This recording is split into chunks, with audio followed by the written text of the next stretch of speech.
This is Sean here with Impeccable Solutions. About to do a review on the BEHR I300 interior eggshell paint. It's a latex-based paint. And this is what I'm using. So far, I don't have any complaints with it. I've painted this whole interior, about 1,600 square foot, all fast as the wind gray. So far, it's covering pretty good with one coat. You just got to go back over the brush strokes. I'm doing a color change here. And I'm going to do some tips that work for me from my years of painting. Everyone does it different, but I do not tape the baseboards. I just cut it in freehand, and it looks just as crisp because you got to have a steady hand and patience. But here's my setup. I use the Pelican bucket, a 2.5 inch. This is a zebra brush, and then the 4-inch roller. I've had this bucket for like 5 years. Still works great. I'm gonna set you down right here and get me cutting this in. The paint has really good coverage.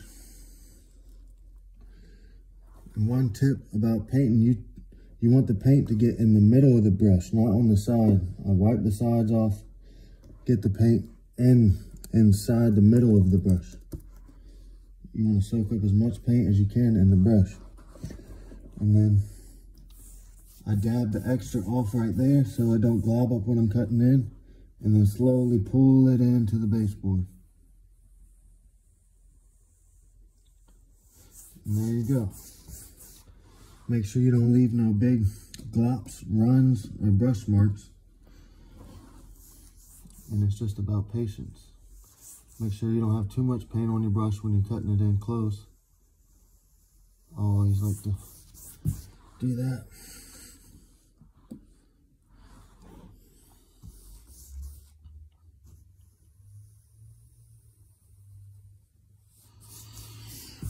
And there's that. And when I'm cutting in, I always do about 8 inches high from the baseboard, and then about 6 inches cut into the ceiling, and I freehand it. And I always roll the corners with my 4-inch roller like this. So you're not bringing your big roller all up in the corners, and it just creates drips and roller marks. So I come in like this.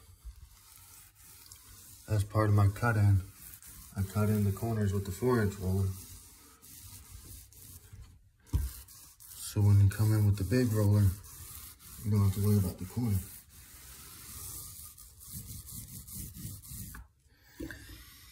And then for all my nail holes or dents in the wall, I'm using DAP Fast Dry Premium Spackling. It dries really quick. It's good for smaller repairs. This one says ideal for large repairs, but I would not recommend that. I would only recommend small nail holes and stuff. You see, right here we have a little dent. Sorry about my camera quality. I'm getting my practice catching videos.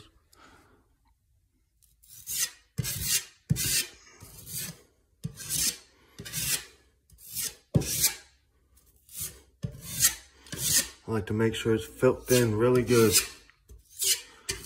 Do a couple passes.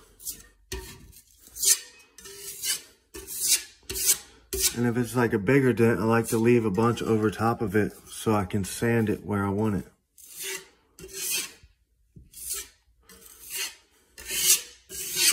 Like I can just leave that, let it dry, and then sand it off. And then here we have a bunch of nail screw pops. A bunch of rough stuff right here that I'm gonna have to sand and then come back and spackle. But this stuff works pretty good for small nail holes. I like it. But for bigger stuff, I use 5-minute or 45-minute hot mud. And for stuff that I can wait on, I use the Joint Compound Dust Control. It takes forever to dry, but it sands really easy and leaves the best finish.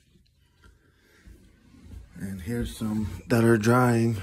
I'm just gonna run some 220 grit sandpaper over them, and I've got to cut all of this in. I haven't really figured out my ladder setup, but when I get to that, I'll post a video of that.